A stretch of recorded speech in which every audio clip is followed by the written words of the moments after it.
Hello, everyone. Nina here, founder of Sapph-Lit. We are here with Hannah Deitch, who is the author of Killer Potential, which was Sapph-Lit's April book pick.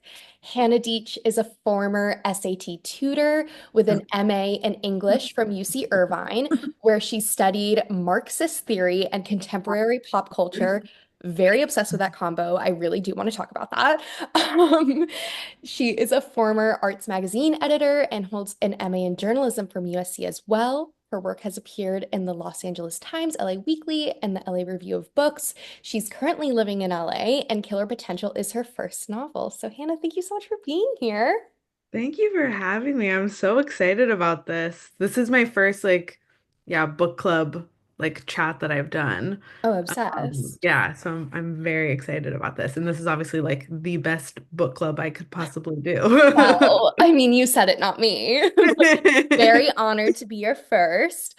And this is your first book. Congratulations on your debut. That's so exciting. How was the publishing writing process for you? Just like walk me through it. Oh my gosh, so I started this book it was like late fall of 2021 and I wrote the first draft like extremely fast. I think I wrote it in about 3 months. That's so Um, fast. I sort of had to because I was working full time and then I had this hard deadline where in 3 months I was gonna also be going back to this PhD program, but I couldn't like quit my job. So I was like, okay, I have this window of time where basically I'm just gonna commit to having like no life on the weekends and just like writing this book. And then I got my new agent in kind of the end of 2022. I had a different agent who was like very terrible, who I sent the book to, and she had like nothing nice to say about it, basically. That was like summer of 2022, I think. And Bad. so I had to like make the decision to leave her. I Good. found a Great new one. decision. It definitely like was for the best. And then yeah, we went on submission in I think February of 2023, and it was just like this insane kind of like whirlwind ever since then. Awesome. Well, I also heard the original title of your book was Be Gay, Do Crime, which is honestly Sapph-Lit's unofficial motto. I say it more often than is like, it's honestly getting to the point where people in my life are like, oh, that's cringe that you keep saying that. I will never stop though. So I love And both titles, but can you share more about the title change, when that happened? What do you think of the new title? I think what you choose is so interesting. So walk us through that a bit. yeah, I mean, I was having a really hard time with the title, and I honestly put that on it as like a joke. And we were all kind of like, it was one of those things where it's like, we kind of like it, but it's a joke, but also it could not be a joke. But Yeah. also, like we were like going back and forth like that for a long time. And then someone at HarperCollins, like, because we were like brainstorming all these ideas, and uh, titles are hard. Titles Like are hard. titles are really hard, and yeah, nothing was quite clicking, or we were coming up with stuff that just sounded like a little too similar to other things. Mm, And then someone was like killer potential, and we were all like, hang on, that's like actually pretty perfect. Like yeah. it kind of has, yeah, it captures like the double meaning. Yeah. It like signposts like thriller. Yeah, we were like, okay, I think we've like finally landed on it. But that did mean saying goodbye to PK Do Crime. That's very, very fair. No, the double entendre of the title I think is so genius, and we'll absolutely get into the kind of like idea of potential a little later. But first, can you share your inspiration behind Killer Potential? I know you're a former SAT tutor. You live in Mhm. LA. Mhm. What was the seed that turned into the book that we read? So was, this was in this period of my life where I was like working this really demanding job. I was a editor at like a mobile gaming studio where they make Oh, like choose your own adventure, like romance books. Everyone's probably seen those ads like on oh, like Instagram. episode?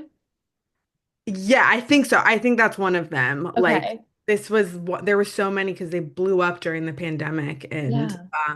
I was doing it kind of on the side. Like when I was doing my PhD, it was like a really easy way to get money. I mean, it was like pretty demanding actually, but then during the pandemic, they Fair. had me full time. It was like so much work, and I still could just like barely afford like anything in my life. I was putting like 60 hours a week into this job, and I had moved into this like tiny, horrible little studio in San Francisco, could barely make rent, and I was like, I need like a second job. Like this is crazy. I'm gonna have to get like another income stream. And I was like, what could that thing be? What's something it could be that I would be able to do like, after these long work days and like on the weekends. And I was like, oh, it's gonna have to be SAT tutoring because I've done that for like a decade of my life. Yeah. And I had like a ton of job experience and I knew it was something I could just sort of like easily slip back into. But I mean, I hadn't done it in like 3 or 4 years. Like I thought that that was like totally behind me. I had like two Mm, master's degrees at that point, which is really stupid. No one should ever do that to themselves. And I was working full time. I thought that that was just like, a closed chapter and yeah. kind of realizing that it wasn't filled me with so much like Dread. rage and dread. Yeah, like really just kind of like existential dread that literally I was like doing these interviews with these like, you know, test prep gurus in Palo Alto. Like they're like just the worst people you can imagine. Yeah. And between these interviews, I have like, I think all writers have like a chaos document that's just like their random ideas. Yeah.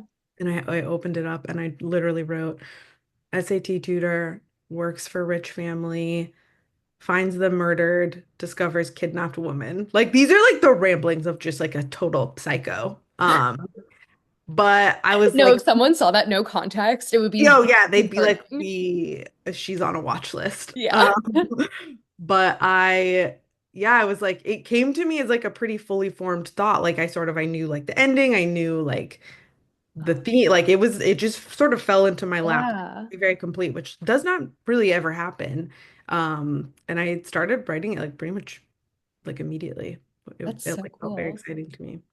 Um, okay, so you were an SAT tutor for a decade. Um, can I ask what you got on the SAT? Because Jay gets a perfect score, and that's like Yeah, such a kind of shocking moment for Evie in the yeah, book yeah, where she's just right. like, oh fuck. Like I she know. was so pissed. Um, and I just remember like the SAT for me was I don't even I mean, I was always like a liberal studies kid. I was never Yeah, really gonna do like something yeah, hyper academic. sure.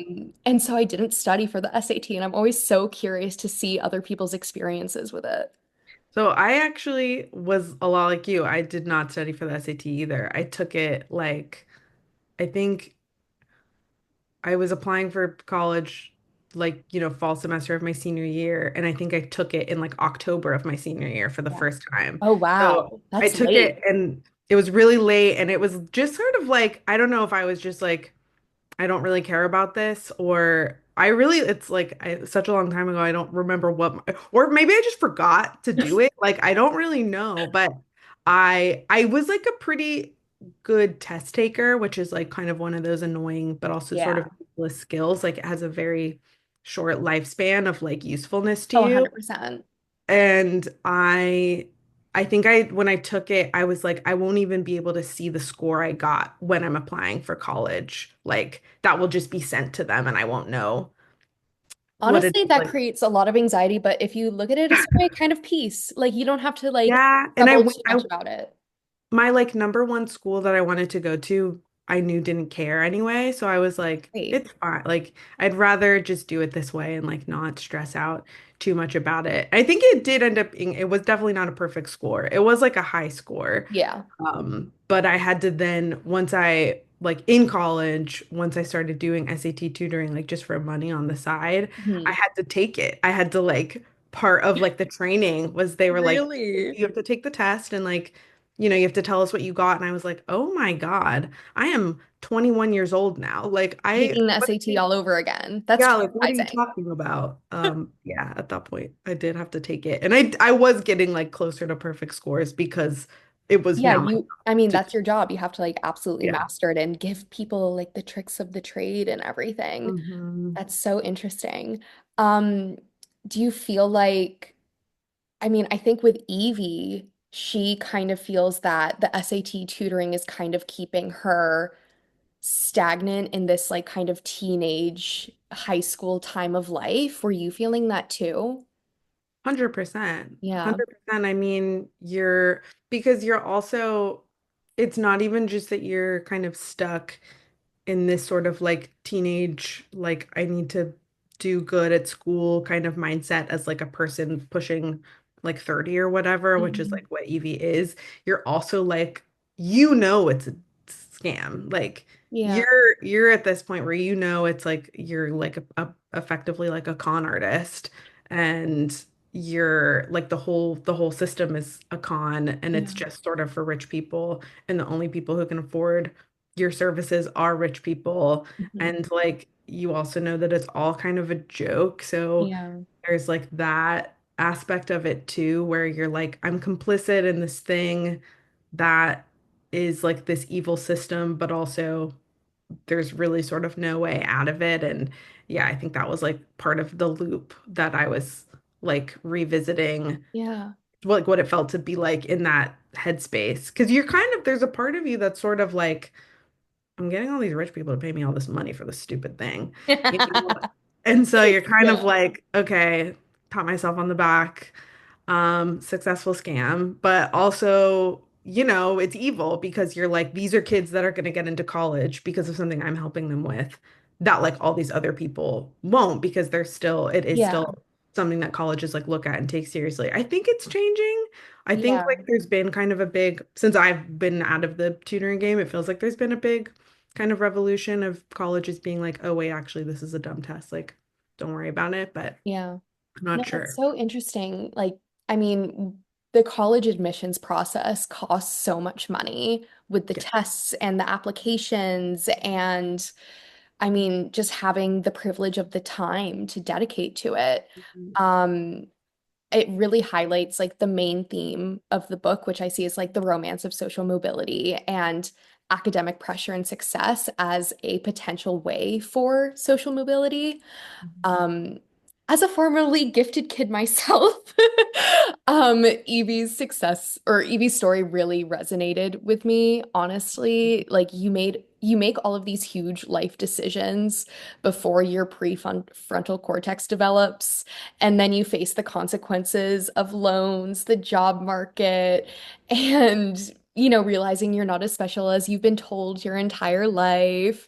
And Evie is like such a great example of the should I go to grad school question that Yeah. all of my friends, I'm 27, like all of my friends are either finishing grad school, starting grad school, or starting like a second like postdoc program right Mhm. now.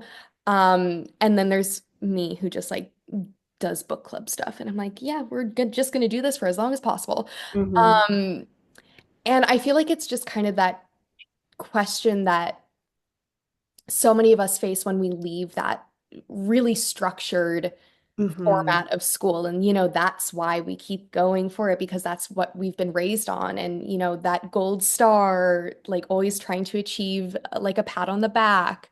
Yeah. Um, and it kind of makes you go insane. And I feel like Mhm. Killer Potential really resonates with just the current state of the world because who among us doesn't feel like we aren't gonna snap at any given moment, frankly? So can you share more about what you were hoping to convey thematically through the choices Evie made as she kind of descended deeper and deeper and deeper into becoming the killer she always swore she wasn't? Yes. I mean, I was everything you just described, like 100% resonated with like how I was spending my 20s. Right after like I graduated from undergrad, it was like so difficult to get a job. And I was living in New York and literally on like a whim, I was like on LinkedIn and like just like desperately looking for jobs like I did every single day. I was working as like a million, I was like SAT tutoring and I had like a temp job and I was doing a bunch of different things. Um, and I saw that there was a grad school program for journalism at USC. Um, and the application was due in 10 days. And I was like, fuck it, let's go. Let's just try to do this. And that is how like the desperate of a situation I was in. Because to me, grad school was just like, well, at least I can like tell people that I'm doing something. At least I Yeah. can sort of feel like there is some sort of like forward momentum here. There is some way I'm like yeah, capitalizing on the so-called potential, like or whatever. And I did that. And then I just sort of kept like chasing that tail for like pretty much the rest of my 20s. That's how I ended up in a PhD program too. And eventually just kind of hit a wall with that where it's like you're doing this to stall. Like Yeah. and it's kind of a position I think that so many people in these younger generations, like millennials and Gen Z, like have ended up in because the job market just is so different than it has been for like so many generations. And grad school feels like a way to kind of tread water for a little while, but it's not necessarily that it's actually going to like lead anywhere. I mean, maybe it could. Like, it obviously depends on the kind of field you're in. There's still industries where it is really formalized, where it's like, yes, obviously to be a lawyer, kind of got to go get that law degree to be a doctor. Like, those are things that you should do. But for other things, like especially if you're in academia, which I was in, it's like it's really this giant sort of floating space. Like there's so many kind of different ways you can navigate in and without it. And like the reality was, I just wanted to be a writer. Like the whole time, I was like, I want to be a writer, but what's the day job? Because no one's paying me to do this yet. And so, grad school is kind of perfect for that. And I wasn't doing the MFA thing. I was like, that felt like too much of a gamble in terms of like, okay, you're still just sort of like putting all of your kind of eggs in one basket. I was like, let's let the grad school thing be like a plan B, um, Mm. which was academia, which is fucking stupid because that's not a plan B. But I was like, at Academia. least I'm I so could. glad I escaped. I was on that track. But I was like, you know what? If I do this, I'm here for like 8 years. So Yeah. at least that's like a good way to potentially tread water for a really long time because that's really what I need. And it like gave me a ton of space to actually be working on like Hmm. my own writing. But yeah, I think so many people are just like in that boat and like I wanted to it was just the main kind of like narrative urgency of my own 20s was like literally just like how do I make money today? Like how will I pay these bills? And so it made sense. I think Killer Potential kind of became a really good vessel for a lot of those anxieties. Yeah. And I really feel like Evie's choices are just really driven by desperation, like at every turn. Um, Mhm. I mean, really, that first chapter and that first scene where everything just is just thrown at you, and Yeah. then you're immediately on the run. Like this book, you really just take off running with what's happening, and which is so fun to read, but you're also like, holy shit, how did we get here? Um, and this is so silly, but I couldn't stop thinking about Luigi Mangione while reading this book. Oh yeah. Yeah. My Italian king. I'm Italian Yeah. myself. I love my people. But there's like the media sensation, the class wars, the immediate assumption of guilt, and also the comparison to killers of the past. And I mean, you've been working on this book for such a long time. Did anyone like reach out to you when Luigi happened and being like, this is your book? So many people. Like, Yeah. yeah, it was already totally done, obviously, by the time that all happened. But I was like, yeah, if whatever, some different like permutation of events had like played out where that was happening when I was actually writing the book, I'm sure I would have totally been like pulling on those strings because they're just like right there in the media. But yeah, once it happened, because I think the book obviously hadn't come out yet. Like it was just the people in my life like had already read it who were like, "Girl, do you know about this?" Like her. Are you seeing this? It's like very much so. Yes, it's resonating. That's I'm so seeing funny. it. Do you see any connection between Evie and Luigi?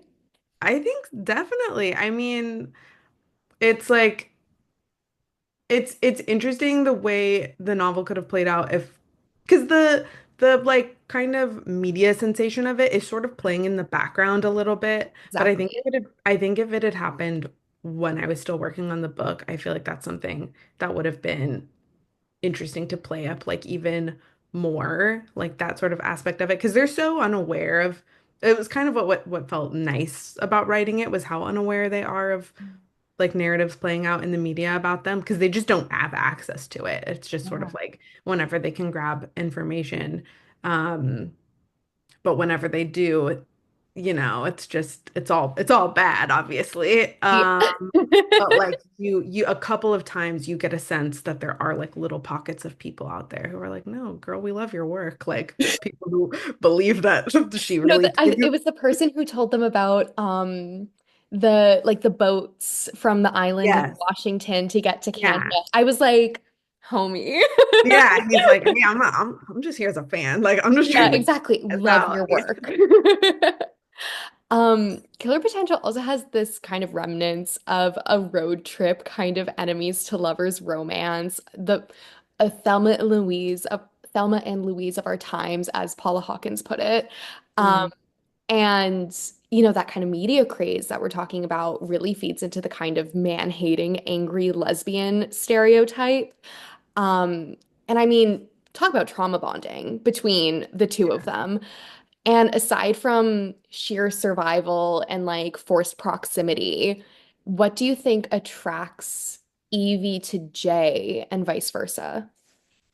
That's such a great question. I think that for Evie with Jay, I think part of it is that Jay, obviously at first it's like Jay is just a lot more like, she has a lot of very useful skills that Evie does not have. Carjack. I need to learn how to jack cars apparently because Yeah. that was the way that they got out. Listen, TikTok can teach you. That's how I learned. Dead. Yeah, it's really just out there. Um, but yeah, I think at first it's sort of almost practical. It's like this is a person who has all these sort of very sexy skills that are really coming in handy for me right now. And then I think it's sort of as the novel goes on and as sort of these like narratives that she's sort of been clinging to in her own life sort of fall apart, I think Jay becomes almost like synonymous with this idea of like just total freedom. Just like Mm, could literally just like yes, it's kind of like these two sort of choices she's begins to really like confront as the book goes on. There's like a universe where, she turns herself in and she tries to like find her way back to like a normal life. Or yeah. there's a universe where she's like, we could just be outlaws forever and Yeah. Find continue. find the countryside house and Yeah. just be like cling to each other for the rest of our lives. Yes. And like not work. Like not, Yeah. like not sort of be beholden to Society. society and capitalism and these sort of like systems that have only been kind of like Mhm. balls and chains, for both of them. Um, and yeah, I think Jay starts to become like yeah, she represents all of that to Evie. And also she just, they're like falling in love. Um, and I think Evie for Jay, I mean, this is like it's interesting, obviously, once you learn Jay's kind of full Yeah. backstory. And I think Jay isn't even willing to like accept how much Evie really does love her. I think she just sort of thinks that it's like, well, you were the person that was there. Like you didn't like choose me as part of your experience. And I think Evie like sees it in a totally different way because she really does love Jay. Um, but I think they sort of represent the same thing to each other. Like they're just like they're both like each other's escape valves from this like yeah, this Yeah. society that like was not doing them any good. Yeah, I also think that Evie is like one of the first people in a long time that showed Jay kindness, like without Oh, yes. really expecting much in Hmm. return. Like Hmm. the when you switched perspectives in the Hmm. book, that really threw me for a loop because I was like, okay, we were in Evie's head for so long, and then bam, now we're kind of Yeah. inside Jay's mind. Hmm. What was that structure like for you? Because you are like playing back and forth with timeline a little bit throughout just to give us Right. more context. But Right. what really made you decide to switch over to Jay fully for a few chapters?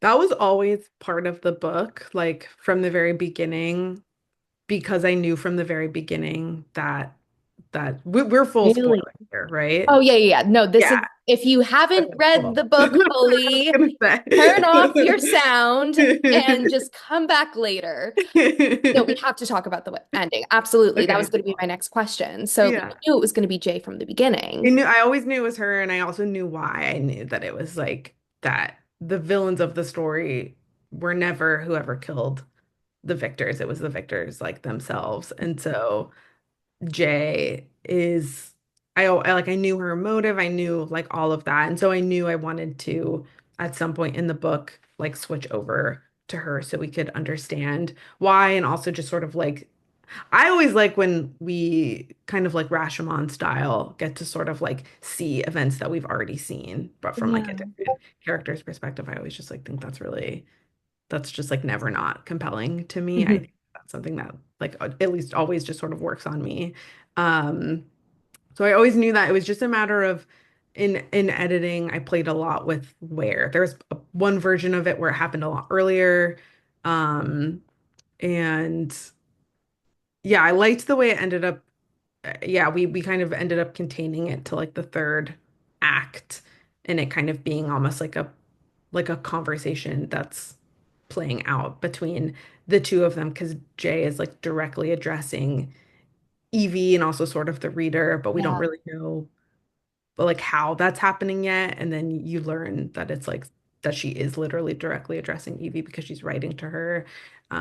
That was like really exciting to me because Jay also just spends so much of the book, at least in the first part, not speaking. So it's like Mm. you get to almost like play through like what that part of the book would feel like if they were having conversations like earlier on. Yeah. And that was like there was something very sort of like melancholic about that like I really, yeah, Yeah. I like. And I mean, also in the ending, we see Evie go back to school, which is so funny to me. Yes. But She's like, like, what else am I gonna yeah, what do? You else? know? Yeah. But yeah, her like she before going on the run was like, Mhm. oh, I'm stagnant. And then after she's still so stagnant. But I Right. just loved that you made Jay escape prison so much. I was like, fuck yes. I'm Yeah. rooting for her. Um, even though she did our girl Evie dirty. Can you give us like what you think kind of happens after the book ends? Like what kind of future do you see for our girls?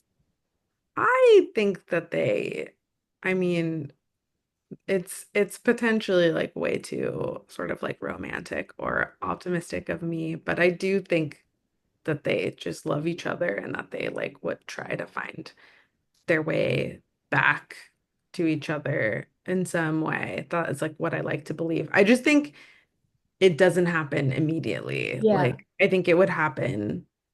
Like they've gone through something that's insane. They like no like how is Evie just gonna have a normal life after this? Like how is she Yeah. I think she's trying to, but like how are you gonna like have a relationship with another person or I don't know. Like Yeah. No, literally any future partner gone is through like, well, would you kill someone for me? Because apparently you yeah. did it for this ex-girlfriend. Like that, I feel like would be the thing that I would Yeah. hold over Evie's head as a petty bitch. That's like the ex of all exes. Like you Yeah. can't really I don't know. And then for Jay, I think that I don't know. I would like to believe that she knows that Evie doesn't like that, like time with Time time. heals all wounds. Yeah, that they could like come to a different place. Because Evie, like Jay does end up sort of like taking the bullet for Evie also. Like, Yeah, there fully. obviously is a period where Evie is sort of being held responsible for this, and that's like this big gesture that Jay makes towards her. So, they're like it feels like a chessboard or something that they're both like moving towards the center, but like there's still like a lot to do. Um, but it does feel like there could be like a second life for them. And Yeah, I so, love that. Jay's story is also an immigrant story. And in her flashback chapters, she really speaks to, that kind of same romance of social mobility that Evie is feeling, but yeah. coupled with first generation immigrant trauma, the American dream, bootstraps theory. What kind of research did you do to make Jay's story so impactful? Because I think Shelby in the chat is like, was Jay and her family screwed over by the big banks in the 2008 financial crisis? Yes, they absolutely were. Yeah, share more about like how you kind of set up Jay's story and how you got to do that research wise.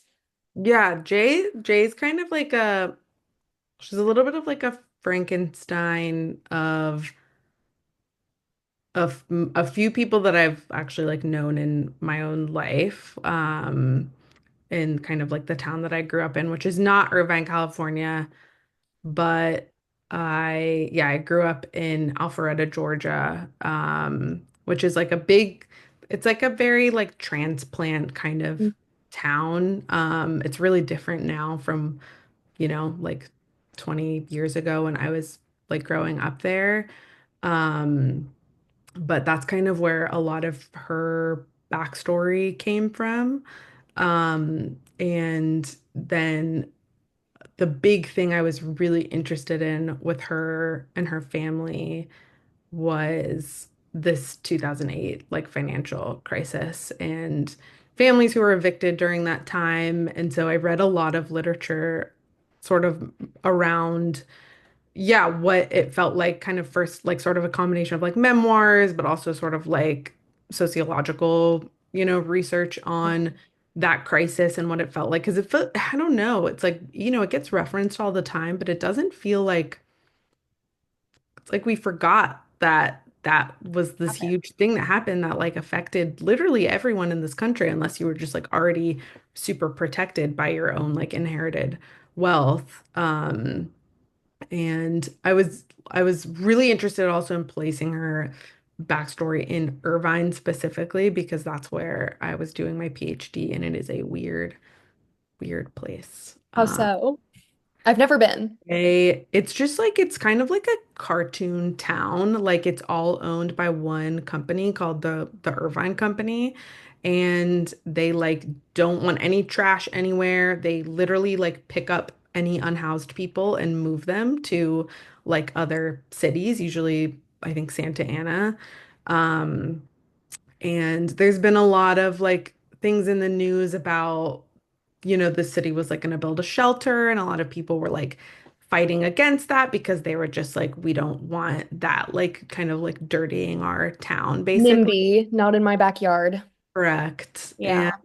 um, yeah, I was just like pulling on, yeah, a lot of stuff I had been like thinking about when I was in school there because, yeah, it's just like a super, super weird place. And Um, there is a really big at that university also, and just in that town, there is a pretty big like first and second generation like immigrant community there, and it kind of affects the politics in like different interesting ways. And yeah, I'd like absorbed so much of it from Sure. like my time there, and yeah, it came out like very naturally. Like she Yeah. also just felt like even kind of more so than Evie in some ways, like this really like fully formed person to me. Like she was sort of like the first character who like felt like just she had just like arrived to me. And Evie Yeah. actually took like a lot more Oh, work to sort of interesting. like figure out what she sounded like and like Yeah. who she was.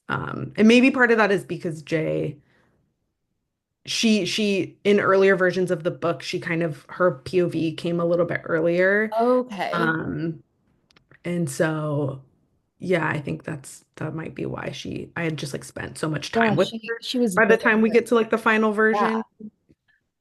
What did you do your PhD in?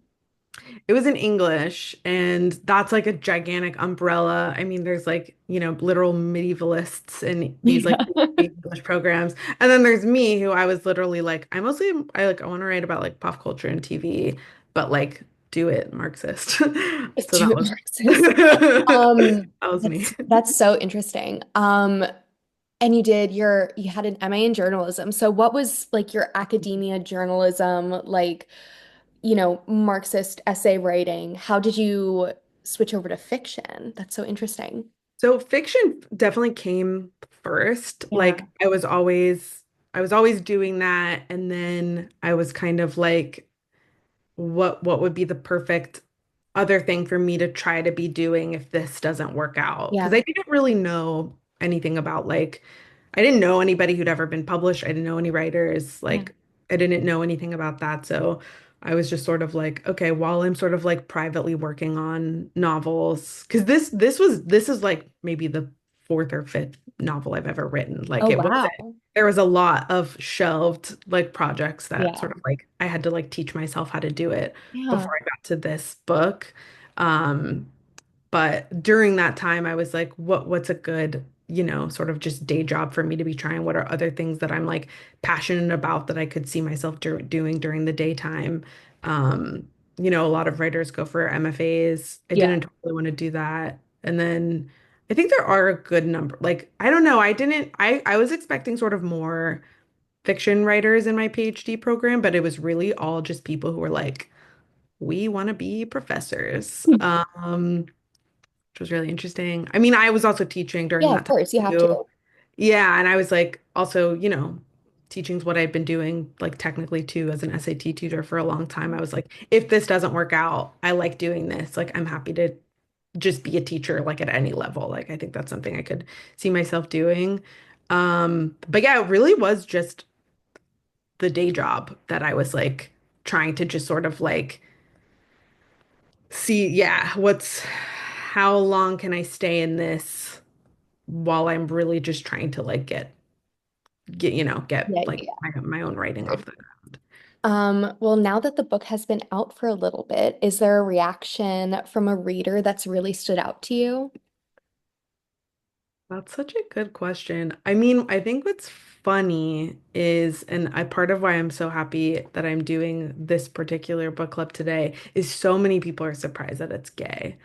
Like, No, because and I mean, the title and the cover from yeah. its inception definitely got de-gayed a little, though these Yeah, are I mean, very it's not. lesbian flag color stories, Just like Yeah. you have to know to look. Yeah, it's like it's kind of been more, I think, in just me doing things like this or like word of mouth that it's like, no, this is a queer book. Like Yeah. that is a huge part of it. It's almost like the main part of it. Even I would say more so in some ways than it being like a thriller or like a murder mystery. And so yeah, I think that's been the most like frequent thing I get is people just being like, "Oh my God, I didn't know it was gay. Like I want to talk about that part of it." And I'm like, I would love to." I think I guess we were maybe a little worried that it was too much of a spoiler to like lead with that. Yeah. Um, but yeah, it was kind of a tricky question to navigate, like because I guess it is, I mean, it kind of is, but also like it feels sort of, I don't know. I don't know if it, I would, I mean, I think that, hmm, how do I say this? Like,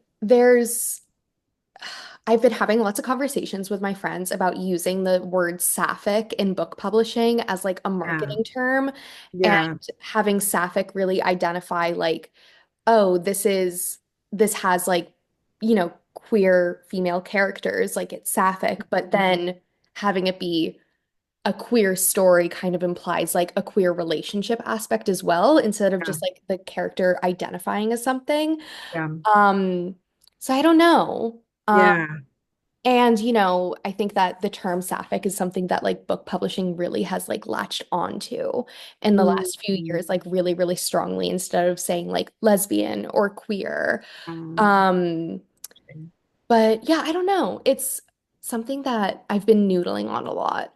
yeah, But I think it also, there's, publishing is still like pretty homophobic. And, you want to have as many people pick up a book as possible. And it's like a fine line between signaling to queer readers, but also keeping it neutral enough that like, you know, Karen from South Carolina who wants a beach read could be like, ooh, killer potential.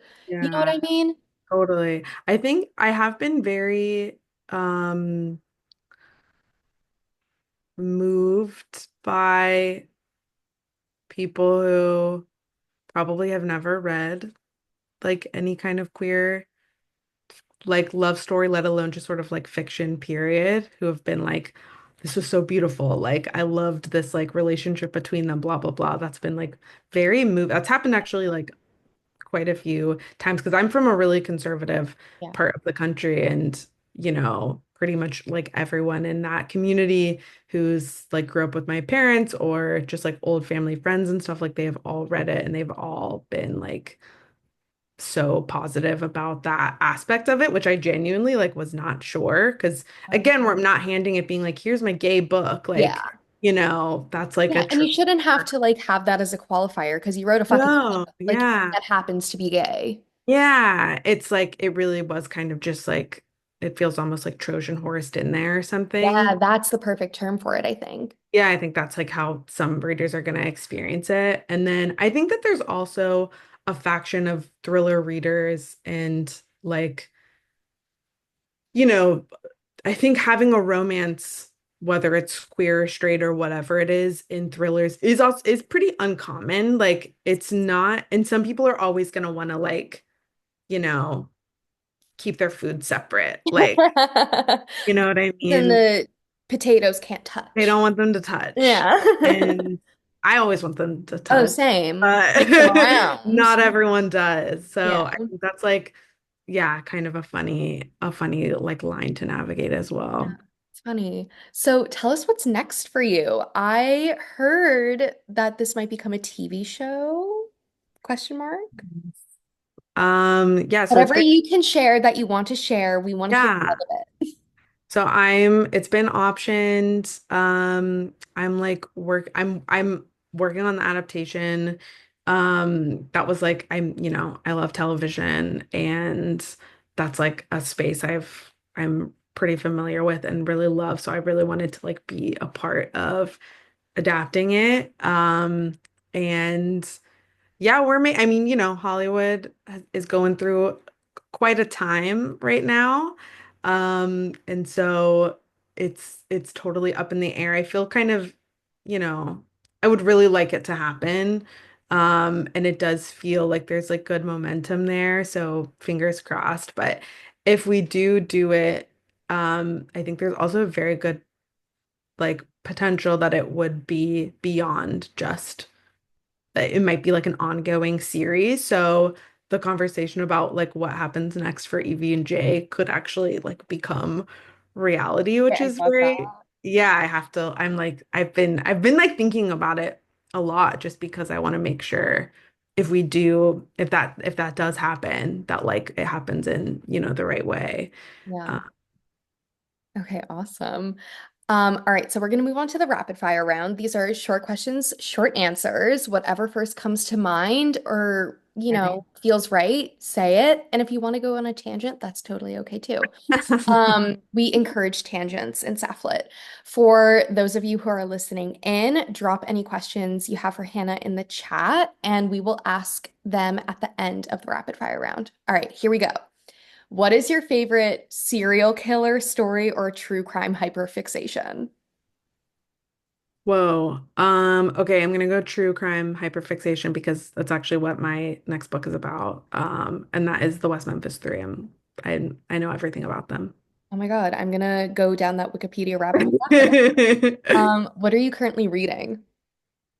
I'm currently reading, I think it's pronounced Calla by Colin Walsh, I want to say his name is. It's really good. I think he's an Irish writer, and it's also kind of like literary, like mystery thriller. It's about like six like teenagers in Ireland, and one of them goes missing like when they're kids. And it's kind of following like three of the now adults, like members of their little group. And I'm like loving it. It's really good. Oh, obsessed. What is a book that you recommend everyone to read? My go-to recommendation is Fingersmith by Sarah Waters, who is Amazing. like, yeah, I mean, y'all know about Yeah. her. Yeah, it will just always be my go-to recommendation. Love. What's a book coming out that you're excited to read? Ooh, um, oh my gosh. Now my brain is like going dead because there's like just so many that I feel like I've been seeing like on Instagram, Yeah. um, that are upcoming. I'm gonna pause on this Yeah. if I If think of if something. something comes up for Yeah. me, I'm really excited to read the new Emily Henry. It's on my shelf, even though it like just came out. Mm, And then the new Lila Sage series was just announced, and it's mm. spooky ghosts, and I'm Ooh, really into that. Um, yeah, those are my two that I'm like, ooh, can't wait for those. If you could have dinner with anyone dead or alive, who would it be? whoa. You could also have a dinner party. So if you want to invite multiple people to have a conversation, that is also an acceptable answer. I don't know why the first person who popped in my head was Patricia Highsmith, who I love. Yeah. But also it seems like she was pretty wild. She would like bring like hermit crabs to parties. I just kind of want to see her in action. I just kind of want to see what Yeah. it's all about. Wait, I love that. That's a great answer. What is your favorite class you took at university? Ooh. Um, I took this class as an undergrad that was kind of like a women in film history class. It was sort of like I did a lot of film history when I was doing my undergrad. I went to like a liberal arts college, so I could kind of just do whatever I want, but that's what I ended up doing a lot of. And yeah, this class was sort of like women in film history, because it's such an obviously like super, super, super male dominated field. And it was just like, oh, actually, there's like all these little like historical interventions where like women were there and women were even like kind of leading like the charge in like these different areas, but we just like have kind of erased them. And I loved it. It was like a year-long course. And yeah, it was like very like formative. That's awesome. I love that. Do you have a favorite true crime documentary? I do. I'm gonna say a few. Number one that I show to people, it's so good, especially the last like 10 minutes of it, that I've shown it to like, I'm not joking, at least five different groups of people, like different groups of friends, Yeah. and watched it all six episodes through with them just to like watch them watch the last 10 minutes of it. And that is The Jinx. I'm writing it The down. Jinx, it's incredible. It's Okay. so, so wild. The And I Life and Deaths of Robert Durst. correct. Okay, Yeah, wait, it's on down. HBO. It's absolutely crazy. I don't even really want to say that much about it other than like the last sort of 10 minutes specifically. The documentarian is like interviewing the subject of it and just something real crazy happens. And I love watching people watch it. It's really entertaining for me. And I I've seen it know now like six times. I know what I'm going to be doing after this for the rest Really of the day. I will DM you when I hit the last 10 minutes. like Yeah, actually please do. I It will. is so, so, so good. And then I would also recommend these are very dark, and this is like the kind of Trigger warning. true crime, like, you know, obsession of mine that I'm like currently working on a novel sort of loosely based on or like kind of inspired by it. But it's the Paradise Lost series, which is about the West Memphis Three, and then there's also one called West of Memphis, and they're all very, very good. And this is more of it's like a wrongful conviction kind of a story. So it's not like this is an evil person doing a bad thing. This is like a case of like a miscarriage of justice. Ooh, Um, so very different vibes from the Jinx, but also very good. Oh my God, I can't wait. I love true crime documentaries. I'm very much like a cult documentary hyperfixation, like Eat, Yes. Pray, and Obey, Yes. Wild Wild Country. Those are Mhm. my Yeah, yeah, hyperfixations, yeah, yeah. but I love a good true crime one. Mhm. Um, okay, we're gonna move on to, oh wait, no, last question. Hmm. Favorite queer influencer or celebrity to follow on social media? Oh my gosh, right now it's got to be Gabby Windy. Yes, I love her Gaggy. so much. I'm not a Bachelor person. I watch so much reality television though, but that's like a corner of reality TV that I'm not as familiar with. But I think I actually first heard her on Normal Gossip, the podcast, and I just thought she was really funny. And then a couple of my friends who are very into Bachelor who told me like her whole journey from like Bachelorette to queer icon. And Literally. then it got me hyped for her appearing on Traitors, in which she just was Killed perfect. it. Yeah, no, I Gaggy for life. I love that woman so much. Okay, let's go to the chat. Okay, I think we have a few from the beginning. Shelby asks, what are your favorite living in the walls stories? These are the number one most scary thing for me. One of my faves is White Smoke by Tiffany Jackson. Oh my God, I feel like I need to write that down because I actually like I don't that's not really something I have explored very much. Mm. I think what made me think of it was a old My Favorite Murder episode that was about someone who wasn't, it really freaked me out. I still like think about this particular like image they described because it is just a very scary idea. But it was an old episode, and I guess there was a man living in like a crawl space, and one day someone just sort of saw like some legs hanging down or something like that. I Ew. don't totally remember it. I don't even like, I feel bad because I can't even like reference what the episode was or like what this case is called or anything like that. But that's like the only thing I can think of that I do regularly think about because it's just like a very scary image. You're making me think of this TikTok that I saw. I'll find it and send it to you, but it's this woman who was living in Chicago and she thought she had raccoons in her attic and she was home alone and kept hearing them. So she took her phone, turned the flash on and like took a photo in the attic and you just see a man like being like, "What are you doing here?" Like, and yeah, Oh it my was he God. had a Okay, yeah, squatter in please her do house for send like that to six me. months. Yeah, I'll find it. Oh, I did just think of a really, really good book, and it's not, it's sort of adjacent to that. It's like, but Broken Harbor by Tana French uh, Oh, my French. is like, that's not exactly what's happening. It's kind of something else, but like there is a lot of stuff happening with like a house falling apart and Mm, the owners of the house kind of going crazy thinking that there's something in the walls, and it actually is more about like their own like paranoia and like yeah. psychosis and that, but it's a really it's I mean she's Tana French, she's amazing, Yeah. but very good. Love. Mayra Lee asks, did you write this book backwards? The way you're describing your process sounds like it, and I love that.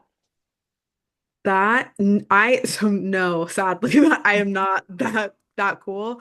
I knew like the ending of it, but I am very much like a I'm not an outliner. I really Mm. just go like sentence by sentence, page by page. Like I have to move You do forward. chronological then?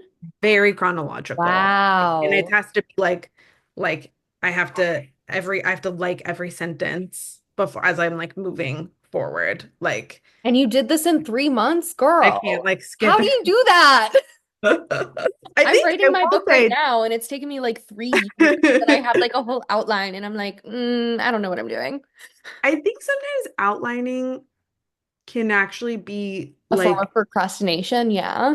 that, or like it can if you're not excited about what's happening next in the outline, you can get a little bit stuck.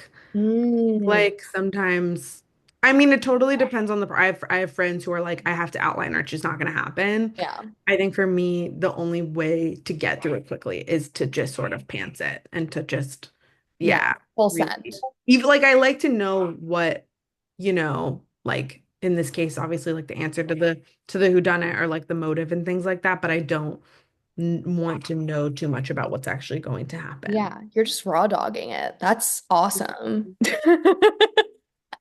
I love that. Bree asks, who do you picture playing Evie and Jay in the adaptation if you could pick anyone to do it? That's such a good question. I love casting questions. Wow. Okay, so this is I don't know. For some reason, the person I keep thinking about for Evie is Olivia Cook, who right now is on House of the Dragon. Um, and part of it is because that's not a queer show. It is like everyone wants it to be, but it's not. But Unfortunately. she's playing it so queer. And that I'm just like I also just feel like there's something about her performance where like she can be I can see her pulling off like the really dark sides of Evie, where she has to like really go someplace and be scary, but also she can like come across as like vulnerable and like a person Yeah. who you feel sympathetic towards even if she's making choices that a normal person probably would not make. She's also so hot. And I just am in love with her. So there's Yeah. um and I think for Evie, I mean, um, Jay.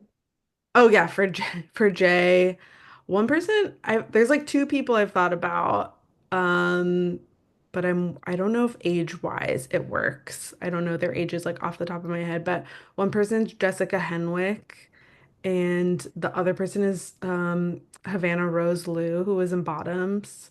She might be too young though, because she did just play like a high schooler, and I do see Evie and Jay being like kind of like late 20s, early 30s, like in about the same age. No, I went to school with Havana Oh and my God. yeah, Oh, and wow. I think she's my year or the year above me. So she's like 27, 28. I'm gonna Google this because it'll bother me if I don't.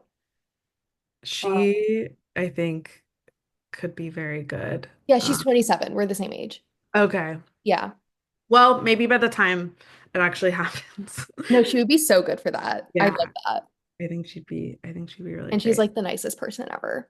Oh, very Yeah. good to know. She's amazing in Bottoms. I also like I for a while was thinking Rachel Sennett could be so funny as Evie, but she might also be like Reed too Young. young. Yeah. Um, because I do think it needs to be people who are probably in like their early 30. 30s, just because I Yeah. feel like Hollywood also like if you're 25, you're playing like 17-year No, olds, you know? literally.